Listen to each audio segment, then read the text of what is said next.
내가 누려왔던 모든 것들이 당연한 것 아니라 은혜였소. 안녕하세요 여러분. 오늘도 주 안에서 뵙습니다. 오늘도 주께서 주시는 말씀을 함께 생각하고 공부하면서 피차간에 은혜 받기를 원합니다. 오늘부터 시작되는 강의는 또 특별한 강의인데요. 신약성경 27권이 있습니다만은 그 27권 가운데 대다수는 서신서입니다. 서신서가 모두 21권이거든요. 그 가운데 사도 바울이 썼던 바울서신이 13권, 바울 외에 5명의 인물이 썼던 8권의 공동서신 합치면은 21권이 됩니다. 21권의 서신서 가운데 첫 출발점이 되는 것이 로마서거든요. 그래서 로마서는 출발점이기도 하지만은 그 내용상 우리에게 정말로 필요한 중요한 서신이기 때문에 저는 서신서 중에서도 로마서를 백미라고 꼽습니다. 정말로 중요한 서신이거든요. 자, 그래서 오늘 203강 망원경으로 보는 로마서 첫 번째 시간이 되겠습니다. 오늘 주제는요, 바울이 로마에 전한 복음 서신. 자, 우리는 어제 사도행전 끝 강의를 통해서 사도 바울 일행이 죄수의 몸으로 끌려가지만은 어쨌든 그가 로마도 내가 보아야 하리라 늘 마음에 품고 기도하고 꿈꾸었던 로마에 당도해서 그곳에 가서도 하나님 나라를 전파하며 예수 그리스도에 대한 이 복음을 열심히 전하는 장면을 우리가 본 바가 있습니다. 자, 그런데 바로 그 로마, 사도 바울이 당도했던 그 로마에 당도하기 수년 전에 고린도에 있을 때 사도 바울이 로마 교회 성도들을 위해서 복음을 전해주기 위해서 써보냈던 그 서신이 바로 이 로마서입니다. 그래서 주제가 바울이 로마에 전한 복음 서신, 이런 주제가 되겠습니다. 자, 바울 서신의 분류를 볼까요? 자, 서신서에 3대 배경이 있는데요. 왜 서신서가 21권이나 존재하게 됐습니까? 각처의 복음이 전파되면서 교회가 곳곳에 많이 세워진 거예요.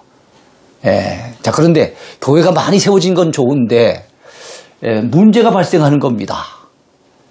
복음에 대해서 아직까지 충분히 이해를 하지 못하는 사람들은 복음에 대해서 갈등하며 오해가 생겼어요. 유대인들 같으면 지금까지는 율법 중심으로 그들이 신앙생활을 해왔는데 이 복음 중심으로 신앙생활을 하려고 하니까 옛날에 그 율법에 대한 잔재가 남아있어서 상당한 갈등이 생기는 겁니다. 이방인들도 이 복음은 처음 들어보는 입장이기 때문에 복음에 대해서는 충분하게 그들이 제대로 이해하지 못하고 있었습니다. 그로 인한 여러 가지 문제가 발생하고 있었던 거예요. 자, 그러면은 그런 문제가 발생했을 때 그 교회 지도자가 좀 해결해 주면 제일 좋겠는데 교회는 많이 생겨진 데 비해서 정말 이 복음을 갖다 제대로 알고 있는 사도들, 그리고 사도에게 직접 배웠던 그런 좋은 지도자들이 많이 부족한 가운데 있었어요. 지금도 중국 같은 데 보면 지도자가 부족하고요. 선교지 곳곳마다 현지 지도자들이 부족해서 선교사님들이 굉장히 힘들어하는 것을 볼 수 있습니다. 참 그래서 교회가 많은 건 좋지만 지도자 역시도 그 교회 수만큼 또 많아져야 되는데 그 당시 지도자가 많이 부족했다는 것입니다. 자, 그래서 해결을 위한 시도가 필요했는데 그것이 바로 서신을 통한 권면이었어요. 요즘과 같이 여러분 과학적으로 발달한 시대가 아니잖아요. 그 당시 몇몇 안 되는 교회 지도자들 또 몇 사람 안 되는 그 사도들이 그곳에 빨리 요즘과 같이 비행기를 타고 날아갈 수도 없고 그 먼 곳에 생겨진 이런 교회 문제들을 해결할 수 있는 방법은 서신을 아주 상세하게 써서 인편에다가 이 서신을 보내줌으로써 그 서신을 읽고 그 교회가 바른 신앙을 가지고 복음에 대한 바른 이해를 가지고 신앙생활을 할 수 있도록 도와주는 것 외에는 다른 방법이 없잖아요. 그래서 생긴 것이 바로 이 서신서입니다. 자, 서신서에는 바울 서신과 공동 서신 두 종류의 서신이 있습니다. 자, 바울 서신은 모두 13권인데요. 자, 로마서부터 출발을 합니다. 그 다음에 고린도전서, 고린도후서, 그 다음에 나오는 책이 갈라디아서입니다. 자, 그 다음에는요, 에베소서고요. 에베소서 다음엔 빌립보서가 나오지요. 그리고 골로새서, 데살로니가 전서, 후서, 그리고 디모데전서, 디모데 후서. 이렇게 전후서가 나눠지는 건 고린도 전후서, 데살로니가 전후서, 디모데 전후서, 이 세 종류의 성경책은 전후서가 있습니다. 그 다음에 디도서, 그리고 마지막 바울 서신이 빌레몬서입니다. 자, 그렇게 13권이 되겠고요. 공동서신은 모두 8권인데요. 기록한 사람은 5사람입니다. 5사람에 의해서 8권의 공동서신이 기록이 됐어요. 자, 누가 기록했는지 전혀 알려져 있지 아니하는 히브리서가 있습니다. 그리고 예수님의 형제였던, 육신의 형제였던 야고보가 기록했던 야고보서, 그리고 베드로가 2권을 기록하죠. 베드로전서와 베드로후서. 그리고 요한이 3권을 기록합니다. 요한일서, 요한이서, 요한3서. 그리고 예수님의 육신의 형제 가운데 막내 형제인 바로 유다가 기록한 것입니다. 유다서까지 5명에 의해서 8권이 기록된 공동서신. 바울 서신과 구분하기 위해서 이걸 묶어가지고 공동서신이라고 얘기를 합니다. 자, 그렇다면은 요번에 지금 공부하는 것은 공동서신이 아니고 이제 바울 서신의 공부가 먼저 시작이 돼야 되겠죠. 그 가운데 이제 로마서를 먼저 생각해 보겠습니다만은 이 시간에 생각해 볼 것은 주제와 특징으로 분류해 본 바울 서신. 로마서에 본격적으로 들어가기 전에 이 바울 서신을 구분하는 데 있어서 주제 중심으로, 특징 중심으로 한번 분류를 해보자는 거죠. 자, 먼저 구원론 서신이 있습니다. 오늘 공부하게 될 로마서와 작은 로마서, 소로마서라고 일컬어지는 갈라디아서, 이것은 구원론 서신입니다. 우리가 어떻게 구원을 받을 수 있는가, 믿음으로 구원받을 수 있다는 것을 강조하는 구원론 서신입니다. 그 다음에 교회론 서신, 교회가 무엇인가, 교회의 정체성에 대해서 잘 가르쳐주는 서신이 있는데 그것이 바로 에베소서입니다. 자, 기독론 서신. 자, 사복음서 중 가운데는 기독론 복음서가 있었어요. 그건 요한복음이었습니다.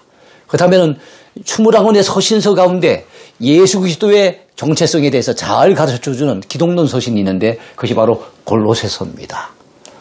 자, 그 다음에 재림론 서신이 있습니다. 예수님의 재림에 대해서 잘 가르쳐주는 그 내용으로 담겨져 있는 서신이 2권이 있습니다.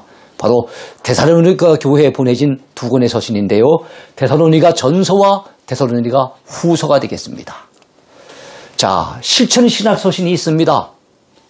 특별한 한 가지 주제를 담고 있기보다는 여러 가지 주제를 함께 담고 있는 실천신학 서신인데요. 고린도전서와 고린도후서, 그리고 빌립보서가 되겠습니다. 목회서신이 있습니다. 젊은 목회자에게 보내진 서신이에요. 서신은 3권이지만 2사람의 목회자가 등장합니다. 한 사람은 사도 바울에게 정말 사랑 많이 받았던 제자 디모데, 또 다른 제자 디도. 디모데에게 2권의 서신이 보내지는데 에베소 교회에서 목회하고 있었던 디모데에게 디모데전서와 디모데후서가 전달이 됩니다. 그리고 그레데 교회에서 목회하고 있었던 디도에게 디도서가 전달이 되지요. 디도서. 이렇게 3권이 목회자에게 전해진 목회서신입니다. 추천서신이 있습니다. 사도 바울이 감옥에서 자기가 낳은 믿음의 아들이 있는데요. 그것이 바로 오네시모입니다. 오네시모의 과거의 주인이었던 그 빌레몬에게 바로 오네시모가 예수님을 믿고 새 사람이 됐다는 것을 강조하면서 강력하게 추천하고 있는 이 추천서신이 바로 빌레몬서입니다. 이 편지를 받게 되는 이 빌레몬은 사도 바울이 3차 선교 여행 때 에베소에서 3년 동안 집중적으로 사역하면서 2년 동안은 두란노 성원에서 가르쳤는데요. 그때 복음을 전달받았던 사람 중에 한 사람입니다. 골로새 교회 지도자였어요. 자, 옥중서신입니다. 사도 바울이 로마에 1차 투옥대에 있을 당시 서기 61년에서 63년 그 사이에 기록된 4권의 서신이 있습니다. 에베소서, 빌립보서, 그리고 골로새서, 그리고 빌레몬서, 이렇게 4권이 되겠습니다. 자, 간증서신입니다. 사도 바울이 복음을 전하다가 매를 맞았던 거, 사도 바울이 특별히 삼층천에 셋째 하늘에 이끌려갔던 경험을 했던 거, 또 사도 바울의 몸을 찌르는 가시의 그 고통에 대한 어떤 간증, 등등, 사도 바울이 복음을 전하면서 겪었던 수없이 많은 간증들을 쏟아내고 있는 간증서신이 있는데 그것이 바로 고린도 후서입니다. 자, 회람서신이 있습니다. 너희들만 볼 것이 아니라 그 인근에 있는 교회들도 돌려가면서 같이 읽고 은혜 받도록 하라고 특별히 당부하면서 보낸 서신이 있어요. 로마서, 갈라디아서, 골로새서입니다. 자, 이렇게 이제 바울 서신을 분류할 수가 있어요. 자, 지금부터는 이제 로마서로 들어가려고 합니다. 오늘부터 시작이 돼서 한 7, 8번 정도 로마서를 같이 공부하도록 그렇게 하겠습니다. 자, 첫 번째 명칭입니다. 로마서의 명칭은 수신자들의 이름에서 따온 것이에요. 로마에 있는 성도들이 로마서의 수신자들입니다. 그래서 로마서를 또는 로마인서 이렇게도 얘기합니다. 봐봐, 로마에 보냈다기보다는 로마에 살고 있는 사람들, 바로 성도들에게 보낸 것이니까요. 자, 두 번째입니다. 저자 및 수신자 그리고 전달자를 함께 살펴보겠습니다. 로마서의 저자는 사도 바울이지요. 그래서 로마서부터 시작해서 빌레몬서까지 모두 13권의 사도 바울의 서신이 있습니다. 자, 로마서는 신약성경의 순서상 바울 서신 가운데 첫 번째 책이에요. 그리고 21권의 서신서 중에서도 첫 번째 위치에 있는 책입니다. 자, 사도 바울은 로마서를 기록할 당시 아직 로마에 가본 적이 없어요. 로마에 가기를 그렇게 원했지만 여러 번 길이 막혀서 그동안 가보지 못한 가운데 로마에다가 지금 이 편지를 써서 보내는 것입니다. 자, 그가 여러 번 로마에 가고자 하였으나 그때까지 길이 막혀서 갈 수가 없었던 사도 바울. 이 사도 바울이 이 로마서를 쓰게 된 이유가 두 가지 정도 요약할 수가 있습니다. 어떤 이유 때문에 이 로마서를 쓰게 됐을까요? 첫째는 바울이 로마를 방문할 계획이 있기 때문에 나도 로마를 보아야 하리라. 로마도 보아야 하리라 하는 이런 계획을 가지고 있었기 때문에 방문하기 전에 미리 복음서신을 보냄으로써 나중에 방문했을 때 좀 더 효과적으로 복음을 전할 수 있을 것이라고 생각했기 때문일 것입니다. 일종의 예습 효과라 그럴까요? 그가 전하고자 하는 이 복음의 핵심을 나중에 로마에 가서 전하겠지만 미리 그 서신을 통해 가지고 그들에게 예습시킴으로 인해 가지고 나중에 가서 복음을 전하기가 좀 더 용이하고 더 효과적으로 될 수 있다라고 생각하고 로마서를 써 보냈다는 거지요. 자, 둘째는 만약 첫 번째가 아니라면 둘째는 이런 이유일 거예요. 바울이 로마에 가려고 여러 차례 시도했었지만 번번이 길이 막혔기 때문에 혹시 자신이 로마에 못 가더라도 로마 교회 성도들에게 이 복음의 진술을 제대로 전해주고 싶어서 그래서 이 로마서를 써 보냈을 것이라고 생각해요. 그러니까 아마 두 가지 이유 중에 하나일 것입니다. 자, 사도 바울에게 서신을 전달받은 로마서의 수신자는 로마에 있는 성도들이었어요. 그들이 어떤 경로를 통해서 예수님을 믿게 되어졌는지, 그래서 로마 교회를 세우게 됐는지 우린 정확히 알 수는 없습니다. 분명한 것은 사도 바울이 로마에 가기 전에 이미 로마에는 교회가 세워져 있었다는 사실입니다. 자, 로마서의 전달자는 누굽니까? 겐그레아 교회의 여집사로서 여류 사업가로 알려진 바로 베베입니다. 베베라고 하는 여집사에게 지금 로마에 가려고 하는 계획이 있음을 보고 그 인편에다가 로마 교회 성도들에게 이 로마서를 전달해 주도록 사도 바울이 당부를 한 것입니다. 자, 베베가 사업자 로마에 가는 길에 사도 바울은 이 서신을 인편에 전하려 했던 것이 분명하지요. 자, 세 번째 기록 연대입니다. 자, 사도 바울은 서기 57년경 3차 선교 여행 때 그가 어디에 머물러 있었습니까? 고린도에 머물러 있을 그 무렵에 이 로마서를 써 보낸 것으로 그렇게 알려져 있습니다. 네 번째는 중심 주제예요. 이게 참 중요하죠. 로마서의 중심 주제는 뭘까요? 사도 바울이 로마서를 통해서 로마에 있는 성도들에게 어떤 메시지를 전하고 싶었을까요? 어떤 가르침을 통해서 그들의 신앙을 든든히 세우고 싶었을까요? 로마서는 교리서신입니다. 교리서신 가운데 어떤 교리를 주로 다루고 있습니까? 구원의 교리, 바로 구원론을 중심으로 다루는 서신서가 바로 로마서입니다. 자, 갈라디아서와 맥을 같이 하는 거예요. 갈라디아서도 소로마서라고 알려져 있는데요. 바로 구원론을 다루고 있습니다. 우리가 어떻게 구원을 받는가 하는 겁니까? 달리 말하면 우리가 어떻게 하나님 앞에 우리 같은 죄인이 의로운 사람으로 설 수가 있겠는가 하는 그런 주제예요. 그래서 로마서의 주제가 바로 이신칭의입니다. 믿음에 의거하여 의롭다고 칭함을 받는다는 거예요. 우리 같은 죄인이 하나님 앞에 의롭다고 인정받을 수 있는 거, 이거는 우리의 율법을 지킨다고 되는 것도 아니고 우리의 행위나 무슨 공로 자격을 통해서 되는 것이 아니라 오로지 예수님을 구주로 믿을 때 그 믿음을 보시고 하나님이 우리를 의롭다고 인정해 주신다는 겁니다. 자, 이 이신칭의라고 하는 신학적인 용어는 죄인이 오직 믿음으로만 의롭다고 칭함을 받을 수 있다라고 하는 그런 의미입니다. 그래서 로마서 1장 17절에 나와 있는 바로 이 이신칭의 교리가 바로 로마서의 그 중심을 흐르고 있는 가장 중요한 핵심적인 주제입니다. 자, 예수님을 구주로 믿기만 하면 어떤 죄인도 하나님 앞에 의인으로 칭함을 받을 수 있다는 거 우리가 잊어버리면 안 됩니다. 우리는 죄인이었지요. 그러나 하나님께서 우리를 의인으로 지금 보아주십니다. 왜요? 원님 덕에 나발 분다는 얘기 있습니다만 예수님을 믿었더니 예수님 덕에 예수님의 그 보혈의 공로 힘입어서 우리의 모든 죄를 다 사함받고 하나님 앞에 의롭다고 칭함을 받고 있는 거예요. 얼마나 감사한 일입니까? 자, 그러하기에 종교개혁자들은 오직 믿음을 외쳤어요.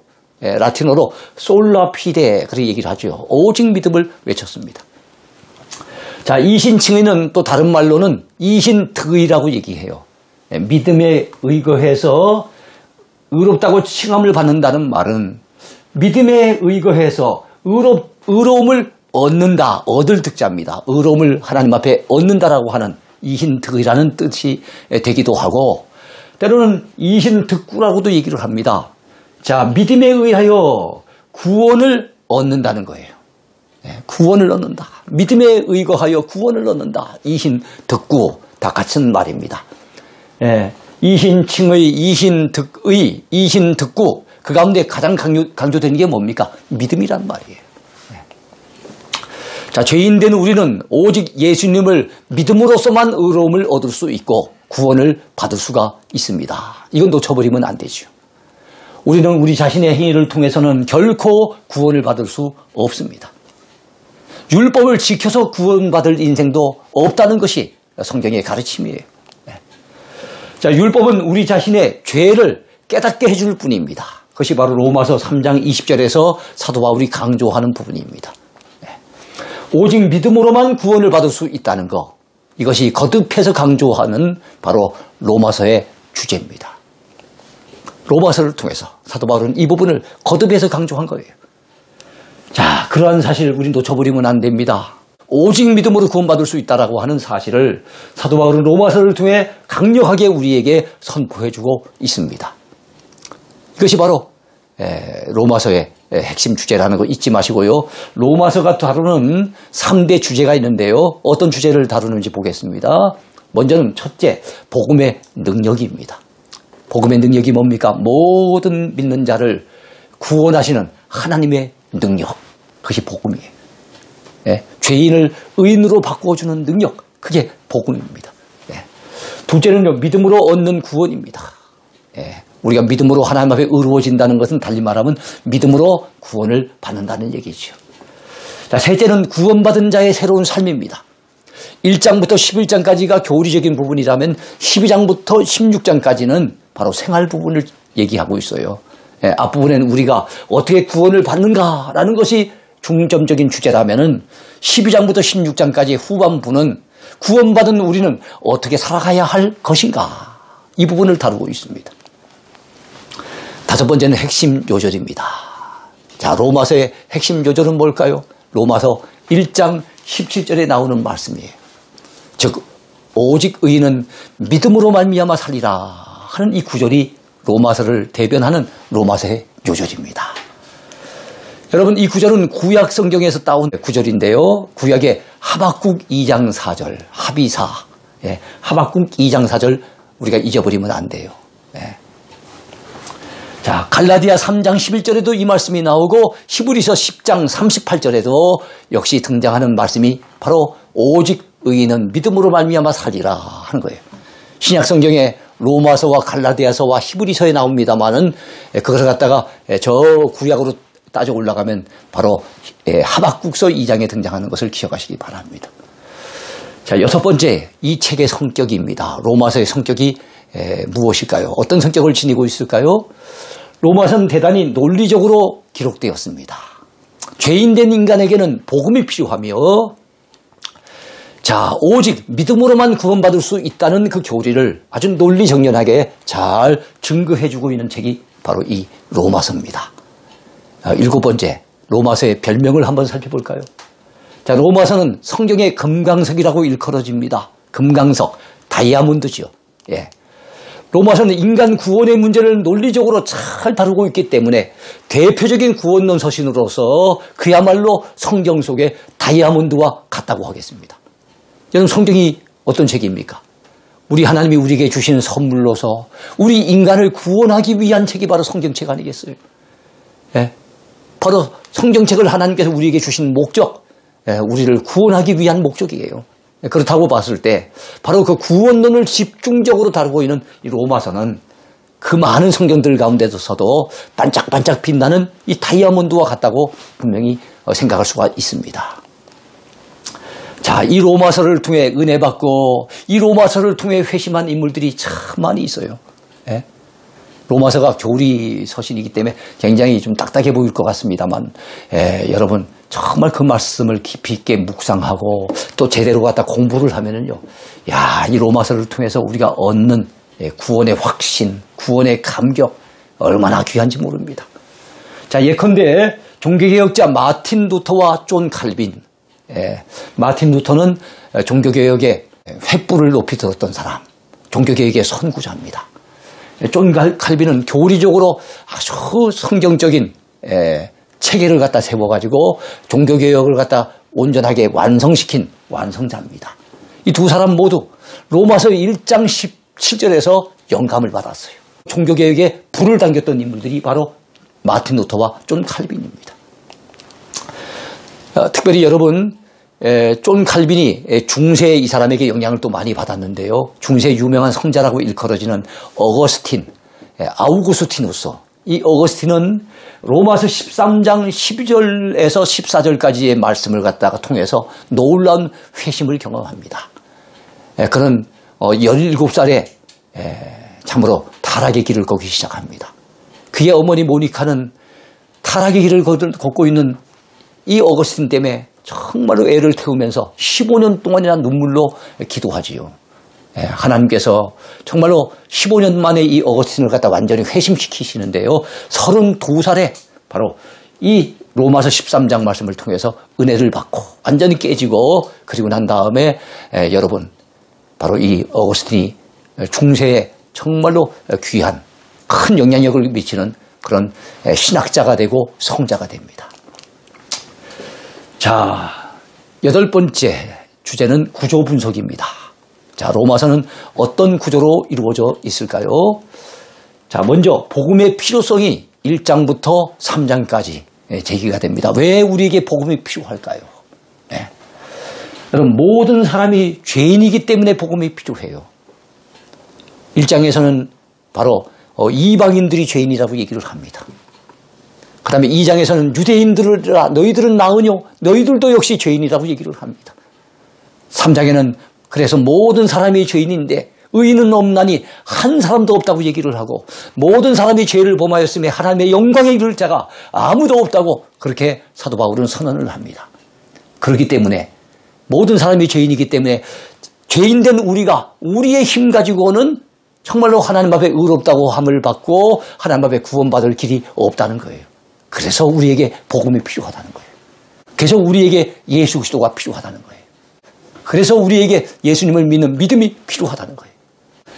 자, 그리고 인간의 죄에 대한 하나님의 무서운 진노의 심판이 있기 때문에 복음이 필요하다는 거예요.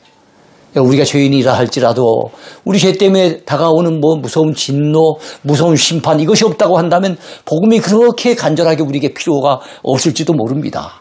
그런데 바로 죄인들은 결국에는 하나님의 심판대 앞에 서야 되고 하나님의 무서운 진노의 심판을 피할 길이 없기 때문에, 피하는 방법은 유일하게 복음을 믿는 것밖에는 없기 때문에, 그래서 오늘 우리에게 복음이 필요하다는 거지요. 자, 이 사실을 사도 바울은 로마서 초두에서 아주 강력하게 제기를 합니다. 그리고 여러분, 유대인들은 복음을 갖다 무시할 수 있어요. 복음을 갖다 거절하기도 많이 했습니다. 그들은 복음을 갖다 거부했던 사람들이 대다수가. 왜냐하면 그들이 그동안 자랑스럽게 여기던 모세가 하나님 앞에 받았던 율법을 앞세우면서 율법을 열심히 지키면 우리도 하나님 앞에 의로워질 수 있고 율법을 열심히 지키면 우리가 하나님 앞에 구원받을 수 있지 않겠는가라는 생각을 가지고 있었어요. 하나님께서 이 율법을 주신 목적이 우리 죄를 깨닫게 해서 결국엔 복음이 필요하다는 것. 우리는 죄인이기 때문에 정말로 우리에게 구주가 필요하다는 것을 깨우쳐 주시기 위해서 율법을 주셨다는 사실을 그들은 너무나도 모르고 있었어요. 그래서 율법을 지키면은 하나님 앞에 의롭게 서고 율법을 지키면 구원받을 수 있다라고 착각을 했던 거예요. 그러나 여러분, 율법으로서는 구원받을 수 없습니다. 그렇기 때문에 복음이 필요하다고 사도 바울은 강력하게 제기하고 있는 것입니다. 그 다음에 여러분, 이신칭의의 역사적 신뢰와 그 열매를 4장에서 5장까지 우리는 살펴볼 수 있어요. 사도 바울은 유대인들을 향해서 얘기합니다. 로마 교회 안에도 유대인들이 많이 있었어요. 그런데 여러분, 그들이 율법을 갖다 참 강조를 합니다만 우리가 의로워지는 것은 율법을 지켜서 의로워지는 것이 아니고 오로지 믿음으로 의로워진다는 것을 예를 들기 위해서 누구를 예를 듭니까? 이신칭의의 역사적인 신뢰를 드는데 그 사람이 바로 유대인들이 자랑스러워하는 그들의 조상 아브라함입니다. 아브라함. 여러분, 아브라함은 유대인들도 자기들의 조상이라 내세우고 심지어는 무슬림들, 바로 이슬람교를 믿는 자들까지도 아브라함을 자기의 조상이라고 내세웁니다. 기독신자인 우리들도 우리 믿음의 조상이 아브라함이라고 얘기를 하지요. 바로 이 아브라함을 사도 바울은 얘기해요. 유대인들이 입을 막기 위해서. 그러면서 이 아브라함이라고 하는 인물이 바로 모세가 그 율법을 갖다 받기 수백 년 전의 인물인데 아브라함 때는 율법이 있지도 않았는데 근데 성경은 창세기 15장 봤더니 뭐라고 말씀합니까? 바로 아브라함이 여호와를 믿음에 이것을 그의 의로 여기셨더라. 이 말씀을 통해서 아브라함이 의로워지는 것은 율법 때문에 의로워진 게 아니라는 거예요. 하나님을 믿음으로 의로워졌다는 역사적인 신뢰를 드는 것이 4장에 나옵니다. 그리고 이신칭의 열매는 하나님과의 화평입니다. 자, 우리가 믿음으로 의로워졌다는 것을 안다면 이제 하나님을 두려움의 대상으로 여기면 안 된다는 거예요. 원수되었던 우리가 이제는 예수 그리스도 덕분에 이제는 하나님과 더불어서 화평을 이루게 됐다는 겁니다. 하나님이 우리 죄를 다 용서해 주시고 우리를 하나님의 자녀로 삼아 주셨기 때문에 우리 하나님을 향해서 아버지라고 부르실 수 있게 됐으니 얼마나 감사한 일입니까? 바로 우리가 믿음으로 의로워진 자가 얻을 수 있는 열매, 그것은 하나님과 더불어 이제는 화평을 이룰 수 있게 됐다는 거예요. 이게 5장에 나오지요. 복음과 성화가 6장부터 8장까지 나옵니다. 자, 예수님을 믿으면은 하나님의 자녀가 되고 하나님과 더불어 화평을 이루게 되고 예수 믿으면 그저 행복하고 그저 감사하고 예수 믿으면 완전히 진짜 작은 천국을 누리며 살 수 있을 것 같았는데 예수 믿는 자에게도 갈등이 생기고 번민이 생깁니다. 왜냐하면 예수 믿었는데 왜 여전히 나에게는 죄가 남아있는가? 왜 죄 때문에 내가 이렇게 고통을 받아야 되고 죄 때문에 양심의 가책을 느껴야 되고 왜 죄 때문에 하나님 앞에 자꾸만 두려워지는가? 여기에서 우리가 생각되는 게 참 고민이 많죠. 사도 바울은 우리가 복음을 통해서 구원을 받고 하나님 앞에 의로워지지만 우리의 구원의 완성은 성화라고 하는 단계를 통해서 오랜 성화의 기간을 통해서 완성되는 것이라고 가르쳐줍니다. 그래서 성화가 아직 완성되지 않은 지금도 성화가 진행돼 가고 있는 우리들에게는 죄의 실체가 역시 남아있고 그로 인한 갈등과 고통이 있으면 분명하지만 그렇다고 해가지고 우리의 믿음의 확신이 흔들리고 우리가 구원의 확신을 놓쳐버리면 안 된다는 것을 6장에서부터 8장까지 사이에서 제시해 줍니다. 그래서 죄와 싸우는 성도에게 고통이 있다는 거 6, 7장이에요. 그러나 우리가 성령 안에서 해방되어야 된다는 거 이것이 8장에 나옵니다. 그리고 끊을 수 없는 하나님의 사랑. 참 우리가 하나님의 손을 붙들고 있다라고 한다면은 우리가 죄를 짓고 하다 보면 하나님을 갖다 놓게 되고 그러면 우리가 구원받지 못하는 것처럼 착각할 수 있겠지만 아니에요. 우리의 구원을 시작하신 분이 하나님이시고 하나님이 우리를 선택하셔서 하나님이 우리를 그 손으로 꽉 붙들고 이끌고 가시기에 우리의 상태와는 상관없이 여러분 우리를 향하신 하나님의 사랑에서 어느 누구도 끊을 자가 없고 그 사랑은 변함이 없다는 것을 여러분 사도 바울은 강조를 합니다. 자, 그리고 복음과 이스라엘. 자, 그렇다면은 참 우리는 복음을 통해서 죄에서 해방되고 죄 사함을 받고 하나님 앞에 의롭다고 칭함을 받는, 그래서 구원받는 백성이 되어졌는데 복음을 거절하는 이스라엘 백성들은 어떻게 될 것인가? 바로 이스라엘 백성들에 대한 숙제가 아직도 남아있잖아요. 그래서 이스라엘의 과거와 현재와 앞으로 있게 될 미래에 대해서 잘 가르쳐주는 내용이 9장부터 11장까지 나와 있습니다. 자, 이스라엘의 과거는 하나님 앞에 선택받은 백성이었어요. 현재는 그런데 어떻게 됐습니까? 수없이 많은 은혜를 받고 하나님 앞에 복을 받고 참으로 하나님의 자녀, 하나님의 백성으로 일컬음을 받았던 그들이 바로 하나님께서 오랫동안 준비하시고 예비하셔서 보내주신 하나님의 아들, 바로 예수 그리스도를 거부하는 거예요. 달리 말하면 복음을 거부하는 거예요. 그래서 그들은 지금 현재 어떻게 보면 구원에서부터 멀어져 있는 상태에 있는데 하나님께서 그들을 영영 버리셨는가? 그렇지 않고 미래가 되어진다면 바로 말세 대대적으로 그들이 복음으로 돌아오고 주 예수 그리스도께로 돌아오게 될 것을 예고하는 내용이 바로 9장부터 11장 사이에 나와 있습니다.